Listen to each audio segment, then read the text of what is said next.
afternoon and welcome to Reporters File on Voice of the People TV, where we bring you the real stories from the field. I am Maureen Ogolo. We start today in Benin City, the capital of Edo State, with a story you don't want to miss. Edo State has completed a councillor by-election across 15 local government areas, with residents turning out in peaceful and orderly exercise. Electoral officials and security agents commanded the cooperation of voters. The poll was described as a test of grassroots democracy, paving the way for newly elected councillors to begin their tenure. VOP TV correspondent Roger Johnny has more details on this. Edo State witnessed a councillorship by-election on Saturday across 15 local government areas, with voters turning out to cast their ballots in a largely peaceful exercise. VOP TV correspondent observed the distribution of sensitive materials to polling units and voting process, which recorded no disruption. All political parties featured on the ballot, a development confirmed by presiding officer who noted that other political parties failed to obtain nomination funds. As far as the polling on political parties is other political party and the agencies are very contacted. Contacted the next except they are not supposed to have their private correspondence, and so that the information was made public is sufficient for them to notify that information by the system. So as far as the public section, only one political party gets the criteria. Some voters told VOP TV that the absence of rival parties was linked to procedural lapses, while others insisted the opposition deliberately stayed away, saying they know its APC state. The voting went on successfully. I just wanted to cast my vote now, can see it. And the place is calm, it's okay, so the atmosphere is, the voters, they all came honestly, and the process is okay, it's okay. I'm the agent of my party, okay, in APC, already Ward 1. Okay. Actually, the election is going on, people came out in massive. It's really going on. So there's no problem. It's free and fair. People are voting. People came out to vote for APC because they have seen and they love the government because of his last strike in Edo State. People love him. You can see people came out every month. People are coming and going. They are voting. Seamless exercise, and we're happy about it. The exercise was described by participants as smooth and orderly, with expectations that the result will reflect the will of the people. At the end of the by-election, the chairman of the Edo State Independent Electoral Commission, Honorable Jonathan, presented certificates of return to the newly elected councillors and reminded them of their responsibility to serve their communities with dedication. I congratulate each of you on your successful election and commend your commitment to serving your constituents. Please receive your certificate of return and may you discharge your duties with integrity, wisdom, and dedication to the service of our great state. In Benin, Roger Johnny, VOP TV News. Still in Edo State, hundreds of market women in Edo State on Wednesday took to the streets of Benin City to protest over what they described as illegal takeover of market, accusing Pastor Josephine, a non-Benin native, of imposing herself as Iya Eki, meaning traditional head of market. With their led political backing and urging both the state and government and Oba of Benin to intervene, our correspondent Roder Johnny once again provided further details in this report.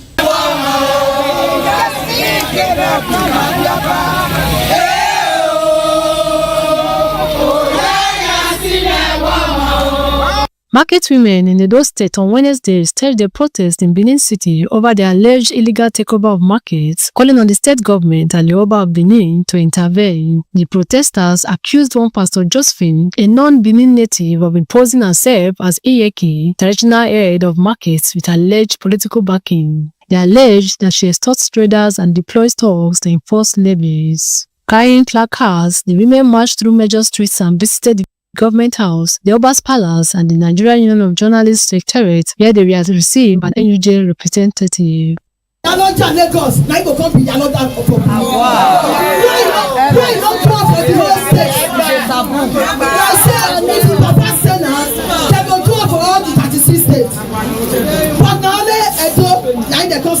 what they go do that.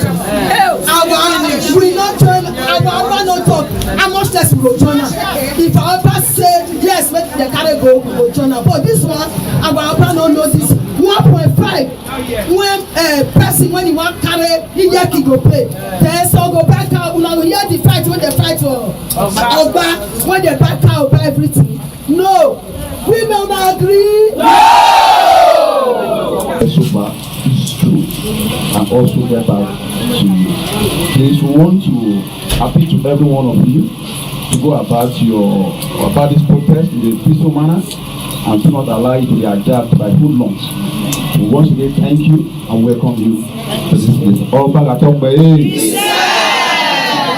In a petition to the Oba, the women described the development as a violation of Benin tradition, insisting that only the monarch has the authority to appoint or replace an Iyeki. They stressed that the position is non-political and exists to protect the interests of markets and traders. Efforts to reach Pastor Josephine for comments were unsuccessful, while the Edo State government has yet to respond to the allegations.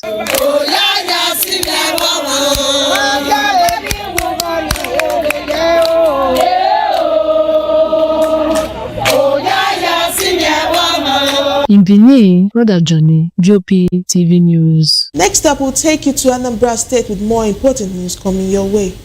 The APC governorship candidate in the upcoming Anambra election, Nicholas Ukachukwu, has broken his silence on recent blockade of the Abuja residents by individuals claiming he owes them money. Speaking at the inauguration of the APC campaign council in Oka, Ukachukwu dismissed allegations as political motivator, smear campaign aimed at tarnishing his business reputation. Correspondent Undu Okbazi has more on this story. Ukachukwu said those claiming that he owes them were hired by people afraid of his bright chances in the coming polls, pointing out that the checks they were brandishing were not paid to any company that is in any way connected to him. He explained that his major aim of coming into Anambra governorship race was to bring millions of people out of poverty by impacting them with his entrepreneurial acumen, which is gathered over the years. The APC candidate regretted that Anambra has nosed to the 33rd position in Nigeria in recent performance index ratings, trailing behind states that earns 5 times more than. You can't say that the government owes about 1 billion naira. I work billions. I can't work billions.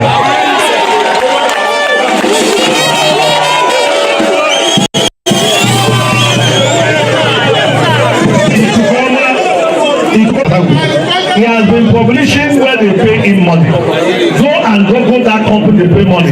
If you see the government as a director, who will be responsible? They have nothing to tell you because they are stealing our money dry. I am not discussing people. But if the index have said that they have failed, meaning they have what? It's not certificate that make people what they have. It's what we have up there. If you have not enough faith, you have failed. According to him, industrialization is the key, adding that he would set up gas power plants to make manufacturing cheaper with massive investment in mechanized agriculture if elected. And once security is put in check and then people come to trade the Anambra State, our people are manufacturers, they have money. Like our chairman of the finance committee, Chido Obadud, he's leading one of the biggest industrial companies in Nigeria, very industrial, and they have what he's doing. He's in different countries in Africa, but he's in Lagos, he's in Onitsha, but things are not working the way it is. He cannot come and live his life. We're going to provide a good environment for business to thrive. And unity, which he said brings strength and success. We gathered as a party that is taking over Anambra State. We have gathered as a people that want to bring the best development to Anambra State. We have gathered because we have the best intentions to move Anambra State forward. It's the interest of this group is that together we can make it.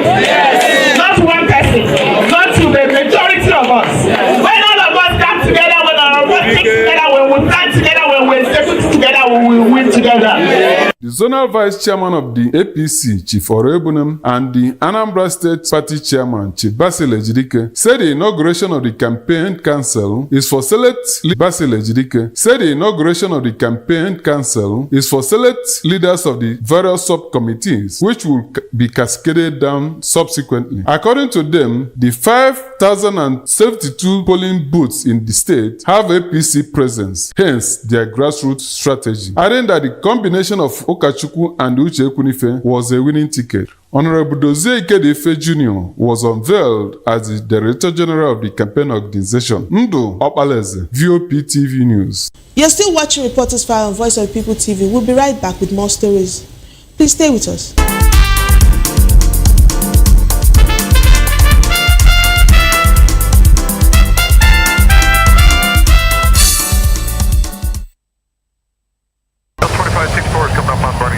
The 2564 Atlantic Tower. What happens in the hush behind hangar doors?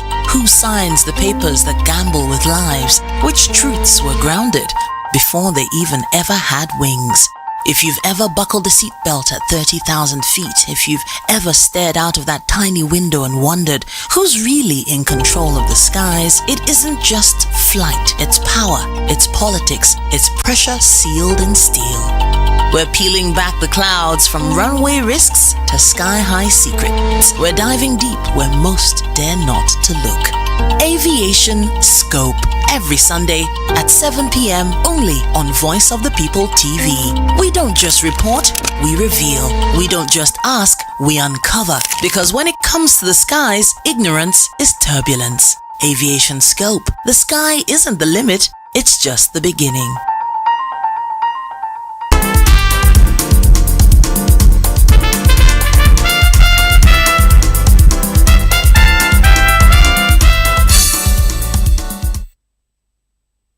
Now let's move to the next story. The recent move by the federal government to mandate Teachers Registration Council of Nigeria (TRCN) license for all teachers has sparked mixed reaction across the education sector. According to the Minister of Education, Dr. Tunji Alausa, the policy will help professionalize teaching and restore standards in school education. Our VOP TV correspondent Matthew spoke on some teachers about this policy. The federal government has directed that starting from 2027, all teachers in Nigeria must obtain certification and licensing from the Teachers Registration Council of Nigeria, TRCN, before they are allowed to practice. The policy unveiled in Abuja by the Minister of Education, Dr. Tunji Alausa, is part of ongoing reforms to raise teaching standards, enhance professional development, and improve the overall quality of education. Enable examination scheduling and professional development tracking, serve as a national database to monitor teachers' performance and career program progression, and lastly, to provide real-time evidence-based data to guide policy formulation. Dr. Alausa warned that teachers without TRCN certification, as well as schools that fails to comply, risk losing accreditation, while adding that from 2027, only schools with licensed teachers will be approved as examination centers. According to the ministry, the move is designed to professionalize teaching, strengthen accountability, and restore public confidence in Nigeria's education system. As Voice of the People Television, we sampled the views of teachers on this development. TRCN is not a bad idea. So many teachers have actually keyed into it. But as much as they are trying to make it compulsory for teachers to do it, they should also make it, they should fine tune it so that it can also look at ways teachers can key into it. Because we had a lot of programs. Teachers are not just teachers, they are busy. They are parents. We have a lot of things going on for us. So they should make it, if possible, do like a research, ask teachers what they need or how they can key into it to make it easy, and that it is very expensive now. Formerly it was, very affordable, but now it's so expensive, and the way Nigeria is, people will first of all look at basic before they jump into. So it's a good one, it's a professional course, it helps you and it gives you edge.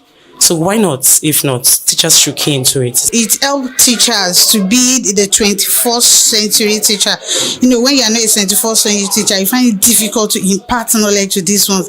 If this is one-on-one teaching that they are using before, if you try to use it for children now, you won't pass knowledge to them. It's good, but consider some that they didn't read education and they are teaching. TRCN is actually a good council because it speaks about professionalism, making people to be professional in what they are doing, majorly the teachers. And as wherever you are, you must be professional. You must do everything you are doing, whatsoever has been committed to your end to do professionally. So I would say what they are doing is right, but if I may suggest, they might still give schools more time so that all teachers can get certified. Because since 2027, this is 2025 already, that's 2 years. So to get everybody certified, I would suggest they give more time. They have to give all the teachers a kind of a time to be able to certify themselves, because it's a good thing. If accountants have an ICANN and lawyers have what is it called? They have to go to the bar before becoming a barrister, something like that. So teachers should also have a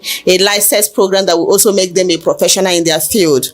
But they should also make it a kind of soft landing friendly for the teachers.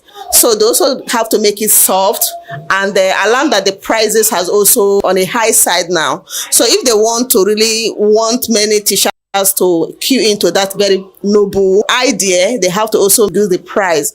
I feel the government should also assist, because running that course is quite expensive, as I heard. If they think they want to mandate schools to be registered under the TRCN, really going to make teaching very easy, and it's not going to be easy for schools because it's not everybody that can afford it. So I feel the government should help in slashing down the price so that every teacher is certified. With the 2027 deadline approaching, the success of this policy will hinge on both enforcement and teachers' readiness to adapt. Matthew Ogunswada, reporting for Voice of the People Television. Now let's take you to Lagos State. Now, where Lagos State has been identified as one of the top 7 states with the highest burden of HIV in Nigeria. A new survey is now on the way to provide updated data on treatment and services. We have details in this report. A stakeholder engagement in Lagos brought together government officials, youth leaders and community representatives to discuss the rollout of fresh HIV services survey. Permanent Secretary of Lagos State Ministry of Health, Dr. Olusegun Ogboye, explained that the household survey will collect blood samples and data to measure how well HIV programs are working. The antiretroviral therapy now making a manageable condition, much like diabetes or hypertension.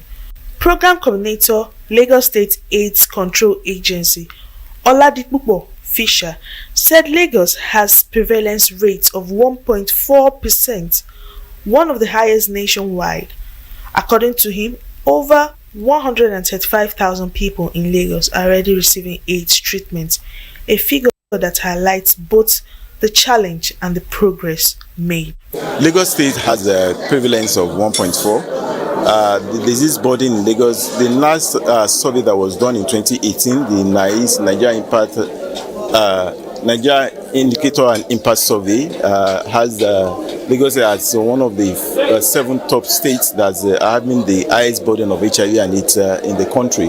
And then because Lagos State has a lot of structure, and then the large immigration of people into the state actually push up the Lagos State HIV prevalence to that level. And more importantly, we have a very large number of people on treatment in Lagos. We have 135,225 people currently on treatment in Lagos, which is one of the highest in the country. So that actually put Lagos at the point which everybody wants to see how we can actually reduce the infection in the state. From the youth perspective, Comrade Chitumoshuda Bayomi of the National Youth Council described the survey as a vital tool for monitoring sexually transmitted diseases and applauded the government and partners for their interventions. This survey that they are about to, or they have commenced, or they are about to commence, it's a very nice one, and this will go a long way in monitoring the health status in terms of sexually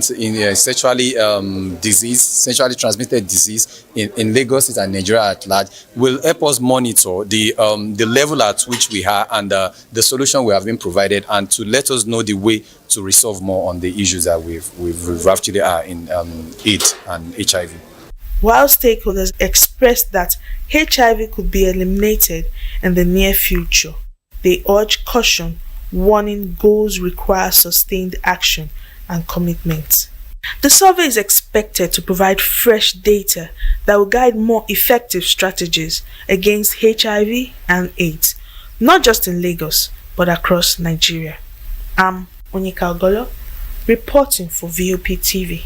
You're still watching Reporters File on VOP TV. We'll take you to another quick break and we'll be right back for more stories. Please stay tuned.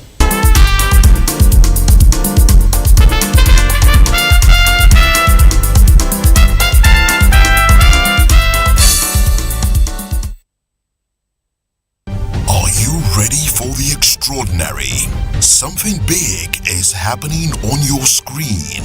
Introducing VOP TV, now streaming on SLTV channel 264. From breaking news to captivating conversations, news analysis, giving you all sides to the story.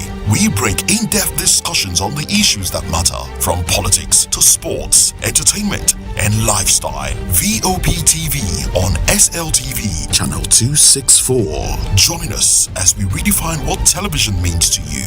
Voice of the People Television, VOP TV. Now you have more than a voice.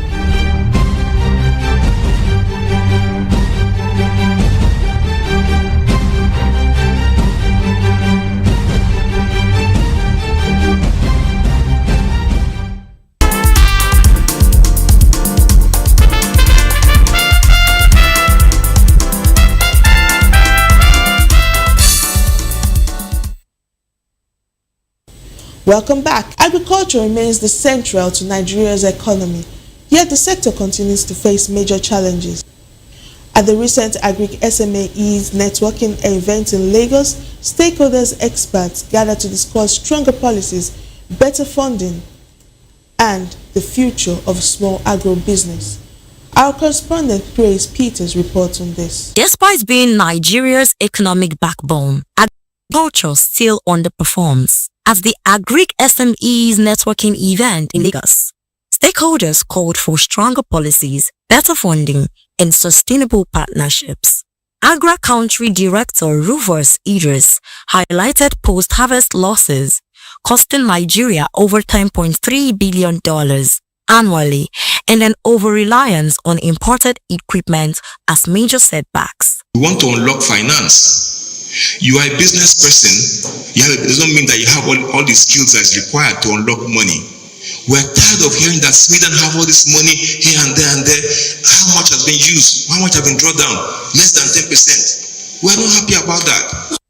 Experts at the event also urged better support systems for SMEs. Essence of this event is to revolutionize the food system in Nigeria. As it is today, if there is another pandemic, our current food system cannot support us for more than 60 days. That means within 60 days, all the food in Nigeria will be exhausted.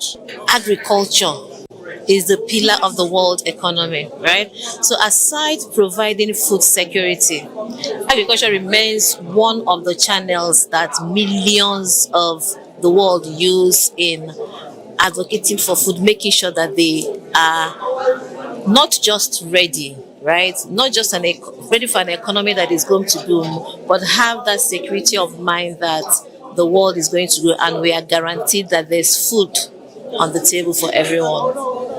Entrepreneur Mujirade Beppo stressed closing knowledge gaps to boost efficiency. If I had known more about strategies when starting out, I would have done better. Yes, we're into business to make profit, but we are mindful of our customers' health. The road to transforming Nigeria's agricultural sector is not without challenges, but partnerships between government, financiers, and business providers can sure make the future look promising. Wastages can be reduced, productivity can be increased, and agribusinesses can thrive in a way that benefits the entire economy. From Lagos, I'm Praise Peters, reporting for Voice of the People TV.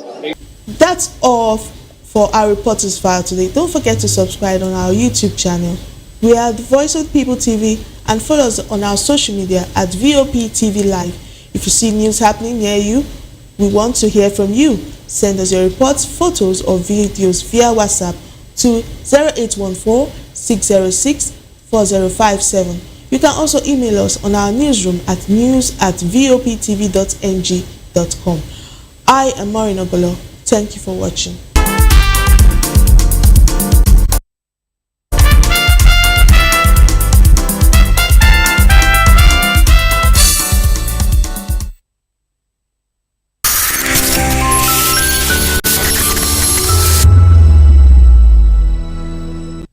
The International Maritime Organization, IMO, established World Maritime Day to highlight the importance of shipping to the global economy.